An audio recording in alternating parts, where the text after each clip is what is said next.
Shalom Elohim, teman-teman sekalian. Salam sehat dan bahagia selalu. Tuhan Yesus berkati kita semua. Hari ini kita bertemu kembali dalam kesaksian iman. Dan kita akan mendengarkan sebuah cerita kesaksian dari seorang ibu yang bernama Maria. Beliau adalah seorang muslim yang taat dahulu. Seorang yang sangat radikal, sangat keras, dan sangat membenci kekristenan. Tetapi ketika ibu ini sedang berdoa, sedang sholat, ternyata sajadah tempat beliau sholat bersinar, saudaraku.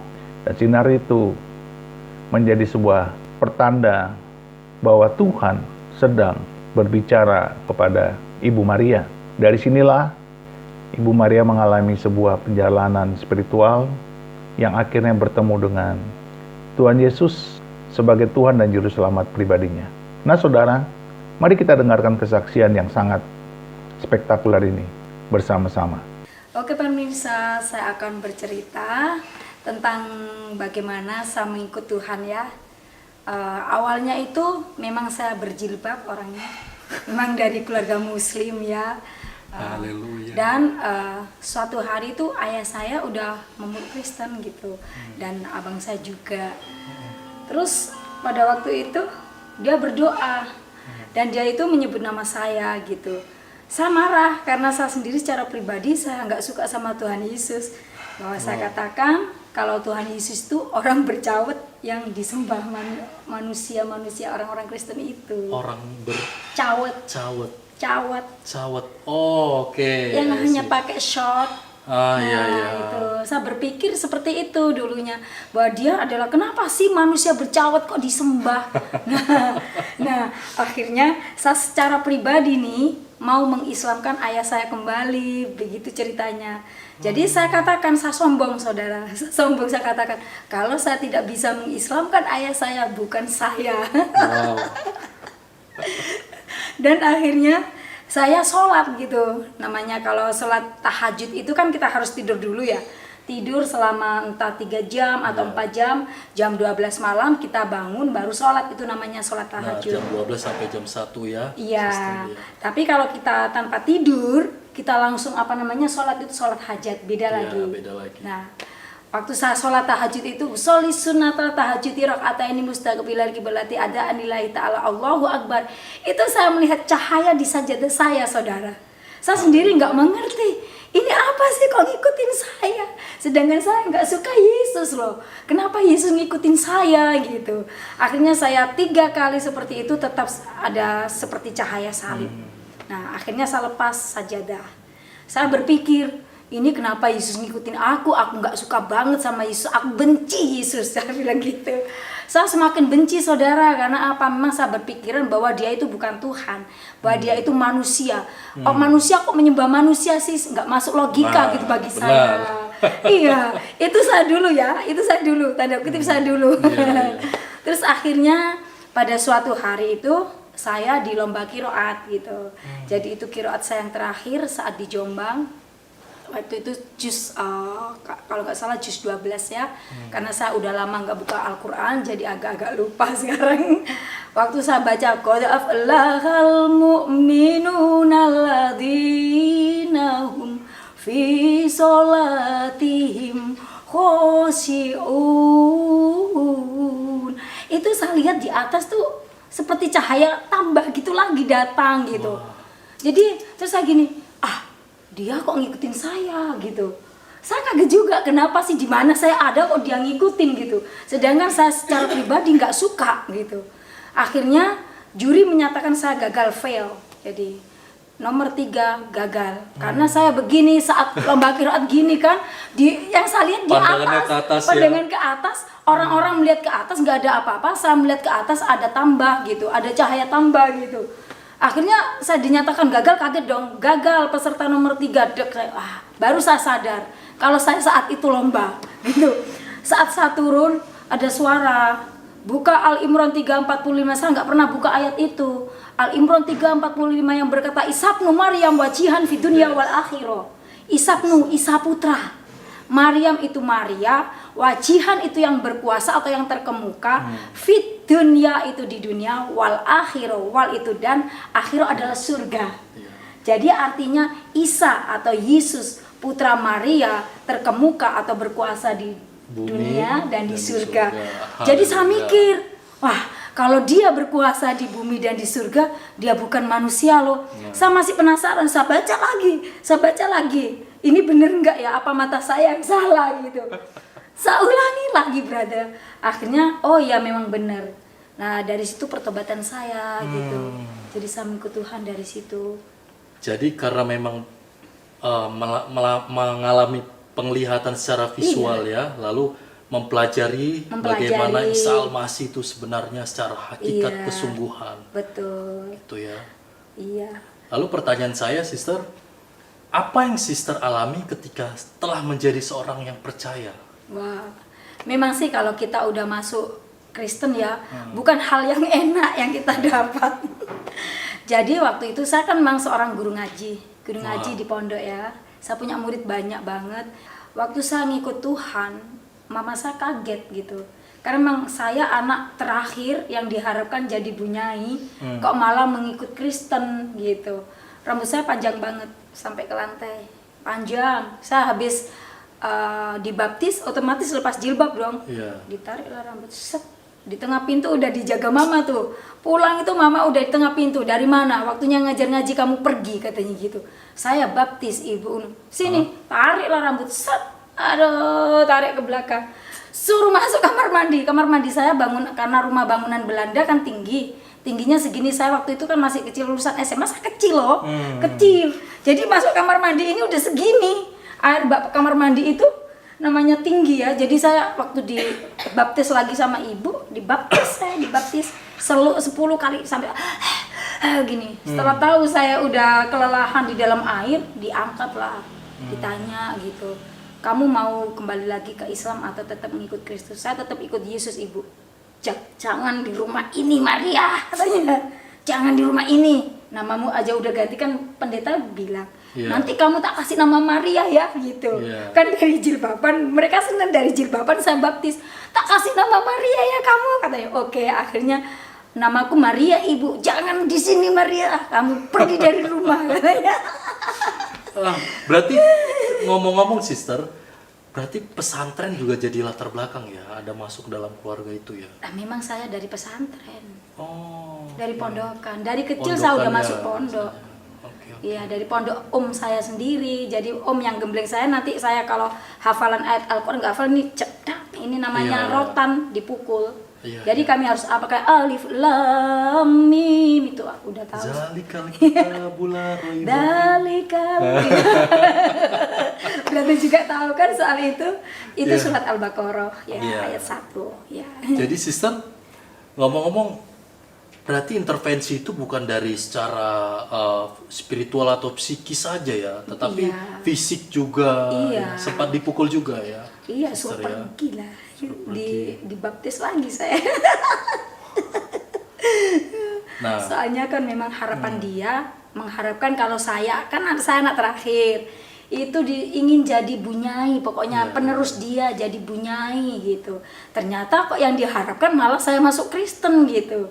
Justru harapan dia ke saya kok saya masuk Kristen, itu makanya sampai marah seperti itu. 5 tahun. Wow. 5 Cukup tahun. menggetarkan, Sister, jujur.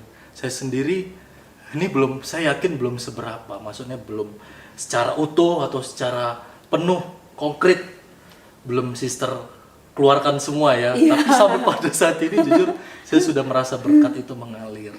Nah, untuk kelanjutannya, Sister, setelah Sister bertobat pada masa itu, tindakan apa yang Sister awal kali alami atau lakukan untuk mencari lebih lagi kerajaan surga itu? Nah, karena saya kan nggak boleh tinggal di rumah sendiri, jadi saya pergi ke Surabaya gitu.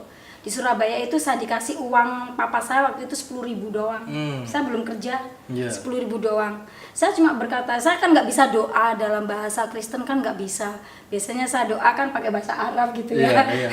Jadi saya cuma, Tuhan tolong saya. Cuma itu kata-kata saya. Saya pergi ke Surabaya dengan iman, saya nggak tahu Surabaya kayak gimana. Dengan iman. Dan waktu saya di Wonokromo itu tempatnya jambret-jambret, berandal, saya nggak tahu jalan. Saya cuma Tuhan, saya percaya Engkau melindungi aku, cuma gitu. Akhirnya ada orang jual es di situ. Saya bilang, Ibu, boleh nggak saya menginap di sini? Oh, nggak boleh. Nah, saya ingat om saya ada di Perak. Kan di Perak Surabaya kan ada om saya jadi Tanjung kiai. Perak. Tanjung. Ya. Terus waktu saya ketok pintu, tok tok tok, saya dibukakan. Kamu orang Kristen, bukan saudara saya. Jebrak. Aduh Tuhan. Haleluya Yesus. Saya berharap saya bisa nginap 1 malam di rumah om. Ternyata harapan saya tidak sesuai seperti yang saya inginkan gitu. Malah saya ditutup pintu. Makanya saya pergi. Saya kembali ke Wonokromo, saya duduk di tempat orang jualan es itu tadi sampai nunggu pagi datang. Saya duduk di situ. Akhirnya waktu jam 9 pagi itu ada 2 anak dari Ambon datang minum es. Saya tanya sama 2 anak ini, Mbak, tahu nggak gereja di sini di mana? Oh, ikut saya aja, katanya gitu. Saya ada di Ngesong gerejanya, saya ngikut dia. Karena saya ingin ke gereja gitu. Iya, karena apa? Karena saya di gereja Jombang saya nggak bisa datang kan, karena saya disuruh pergi dari rumah. Akhirnya saya cari gereja di Surabaya dan ketemu dengan GBI Efrata Surabaya gitu. Yang sekarang jadi bapak rohani saya. Haleluya. Dan itu memang jarak sister atau jarak kediaman sister dari gereja itu dekat ya saat itu atau Gimana? jauh di Surabaya tadi? Jauh, harus Jauh, naik wow. harus naik bus selama 2 jam. Wow. Terus dari Wonokromonya, dari Wonokromo ke tempat Pak Pendeta 1 jam. Luar biasa perjuangannya ya sister. Luar biasa. Ya kalau kita berbicara secara spiritual pasti sister merasakan atau mengalami Tuhan itu begitu baik sister ya. Baik sekali, baik banget sama saya. Nah, Bayangkan saya yang tidak bisa apa-apa, saya yang tidak bisa berdoa, jangankan menyanyi, not saya nggak tahu. Namanya lagu seperti dalam Yesus, notnya dulu nggak tahu, ting dung ting dung, dalam, pokoknya fals sekali lah. Kalau orang menyanyi ecek-ecek mungkin nggak apa-apa ya. Itu kalau di gereja mungkin diketawain gitu. Nah, dari situ saya belajar. Diajarin sama anaknya papa yang nomor 3, namanya Firdaus, kan pinter gitar itu. Diajarin tiap hari, diajarin, akhirnya saya bisa jadi WL. Haleluya. Terus akhirnya ngajar sekolah minggu gitu. Tapi tadi saya mendengar anak papa nomor 3 itu papa rohani. Papa rohani, Oh, iya, saya kan Jadi sebagai saya kan muslim. Jadi by the way sister, setelah mengalami begitu banyak pergolakan, banyak menerima berkat secara rohani juga dari Tuhan, apa yang sister lakukan untuk membalas bagaimana upaya sister memberikan hidup sister kepada Tuhan? Bagaimana penyerahan itu Ya, sekarang ini? secara pribadi ya, memang saya sampai sekolah Alkitab di sini itu karena nazar saya juga. Oh, sister sekolah Alkitab Nazar ya? ini ya sebenarnya sekolah Alkitab di Hong Kong.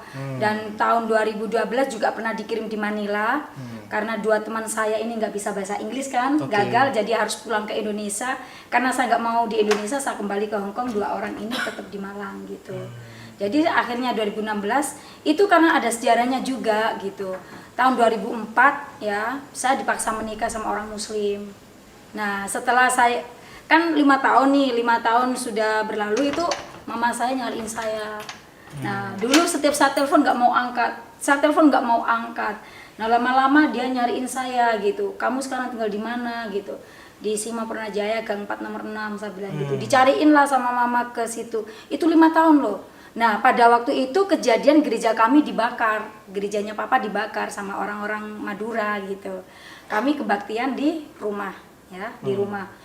Nah, pada waktu mama saya datang dilempar batu dari tar. Jadi batu itu saya WL seperti ini, batu bukan kena punggung saya, padahal ini kacanya di sini. Harusnya pakai kena punggung saya, tapi dia nggak melompat ke atas, dia langsung turun. Astaga. Bukan mantul, biasanya kalau batu ke meja kan mantul ke muka ya, itu enggak, dari meja langsung turun, itu kejadiannya. Nah, dari situ mama lihat, waduh, kejadian kayak gini dia nggak ngapa-ngapain, Tuhan saya baik. Waktu saya turun dari mimbar, kakak saya itu ada orang berjilbab semuanya datang katanya gitu. Saya datangi, oh mama saya itu. Haleluya. Akhirnya kamu pulang aja, kamu anakku begitu. Jadi dia mau mengakui saya itu selama Biasa. 5 tahun. Itu pergumulan saya memang sih. Tapi pada saat gerejanya papa dibakar sama orang-orang Muslim dan kebaktian ada di rumah gitu. Terus saya sampai benajar gini karena ada dinikahin paksa sama tante, sama orang Muslim ya. Mungkin Tuhan marah kali ya, saya udah mengenal dia tapi saya menikah secara Muslim ya kan. Akhirnya tahun 2004 saya kena kista. Setelah menikah itu kena kista. Dan setiap dokter ini sudah segini, ada cairan, rongsennya ada sampai sekarang saya simpan. Segini ada cairan nih. Dan setiap dokter mengatakan 1 minggu kalau nggak dioperasi mati kamu Maria, katanya gitu. 1 minggu. 1 minggu, dijatah 1 minggu doang. Nah, dokter satu lagi yang pribadi, dokter private dokter. Iya. Nah, saya datang ke situ, tolong dirongsen dokter. Mungkin dia salah karena dia dokter umum, pikir saya gitu. Iya. Setelah dirongsen, tetap ada benjolan gini. Dia sama, saat ini harus cepat operasi, 1 minggu umur kamu Maria gitu. Sampai terakhir ke rumah sakit terbesar di Pare, namanya dokter Iwan, ahli bedah, dokter penyakit dalam juga. Dia bilang, Maria, kalau kamu bertahan dengan penyakit kamu nggak mau operasi, kamu mati loh 1 minggu ini gitu. 1 minggu. 1 minggu, 1 minggu. 1 minggu Iya, ya. 1 Sister, minggu ya. dokter bilang. Itu Diagnosanya begitu tajam ya. Iya, semuanya sama. Dan di sini ada seperti ini, ada cairan gitu. Itu Nah, cukup banyak cairannya. banyak karena saya sendiri nggak bisa bangun dari di kamar tidur selama 1 bulan, nggak bisa bangun.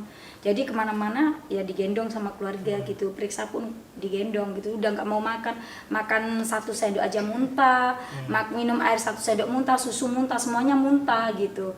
Jadi 1 minggu udah ini tinggal tulang gitu. Dan akhirnya saya cuma gini, Tuhan, karena kan suami saya itu orangnya nggak kerja ya, namanya anaknya Pak Yai, dia maunya itu cuma di pondok gitu, nggak kerja. Jadi uang saya yang hasil saya kerja untuk makan sehari-hari otomatis habis dong. Nah, saya cuma angkat tangan sama Tuhan, Tuhan saya nggak punya uang, kalau memang waktunya saya mati, saya siap. Tapi kalau saya belum mati, saya ingin persembahkan hidup saya untukmu Tuhan, saya bilang gitu. Titiknya di situ ya, Di Sister. situ. Akhirnya itu tiba-tiba ada cahaya gitu malam-malam. Ibu saya udah kedukun loh. Kedukun yang bakar-bakar apa sampai saya, karena saya nggak bisa bangun, nggak bisa berbuat apa-apa dong. Dia kedukun kayak gini, saya nggak bisa melarang dong ya kan. Ada bakar-bakaran rokok, ada bakar-bakaran apa itu di pojok-pojok kamar saya. Tapi saya cuma berdoa sama Tuhan, angkat tangan, Tuhan saya nggak punya apa-apa. Kalau memang Tuhan kasih saya kesempatan hidup, saya akan menyerahkan hidup saya untuk Tuhan. Itu titiknya saya. Kenapa sampai saya sekolah Alkitab sekarang. Terus akhirnya ada cahaya itu datang ke saya, sakit, saya nggak bisa, saya gini seperti panas perut saya. Jadi aduh Tuhan, mungkin saya mau mati, saya udah berpikir saya mau mati, ya saya siap Tuhan, saya mati. Dada ini sakit banget, buat nafas aja sakit, gelimpang-gelimpung gini sakit. Akhirnya saya nggak sadar, ternyata esok paginya saya masih bisa bangun gitu. Terus saya kok bisa bangun? Akhirnya sama ibu dicobain, dikasih nasi. Ibu, aku kok lapar, terasa lapar gitu. Dikasih nasi 1 sendok, bisa makan. Berarti dengan kata lain ini kesempatan kedua dari Tuhan ya, Iya, Sister ya. kesempatan kedua. Oke, mulai dari kesempatan kedua, Sister memutuskan diri untuk menyerahkan Iya, sepenuhnya hidup iya. Sister kepada Tuhan. Iya. Dan akhirnya sampai sekarang pertumbuhan itu terus berlanjut ya, Iya. Sister ya. Puji Tuhan. Ya, sungguh luar biasa apa yang Sister katakan, memberkati saya secara pribadi. Dan ada satu yang membuat saya penasaran sebenarnya. Pertama kali Sister membaca Alkitab, ayat Alkitab apa yang Sister anggap itu sangat berkesan dan memang menjadi rema dan berdampak bagi buah-buah Sister sampai saat ini? Yohanes 14 ayat 6. Itu ayat pertama yang saya dapat. Oke. Akulah jalan kebenaran dan hidup, tidak ada seorang pun yang datang kepada Bapa kalau tidak melalui aku. Haleluya. Haleluya. Itu yang sampai sekarang merema dalam kehidupan saya, bahwa tidak ada jalan menuju ke Allah Bapa selain Yesus. Amin. Amin. Gitu. Berarti itu sebabnya Sister sampai saat ini juga merasa kuat, Iya. merasa cinta mula-mula yang begitu berkobar dan tidak pernah akan selesai ya. Iya, Wah, amin. sungguh luar biasa. Bagaimana saudara, apakah kita semua terberkati? Saya rasa semua dari antara kita sungguh begitu terberkati dengan kesaksian dari Ibu Maria. Terima kasih terutama untuk Ibu Maria. Sama-sama, brother. Sungguh apa yang dikatakan Bu Maria bukan semata-mata akan kekuatan manusia atau dengan kekuatan diri sendiri, bahkan pikiran, tidak. Sama sekali inilah murni kekuasaan Tuhan, satu-satunya jalan kebenaran dan hidup. Puji Tuhan, kesaksian yang luar biasa. Saudara, kita turut berbangga bagaimana Tuhan itu mengasihi semua orang.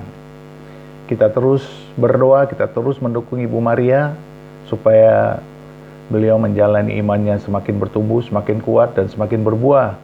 Dan kita berdoa setiap orang yang menjadi percaya kepada Yesus Kristus, akhirnya bukan hanya bertobat dan menerima Yesus sebagai Tuhan dan Juru Selamat pribadinya, tetapi juga ikut melayani Tuhan, ikut menjadi pelayan-pelayan Tuhan, ikut bersaksi, terus bertumbuh, terus berakar, dan terus berbuah di dalam nama Tuhan Yesus.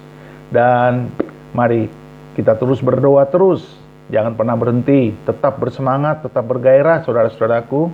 Dan saya percaya saya akan melihat generasi ini di mana kebangunan rohani, revival terjadi di bangsa kita.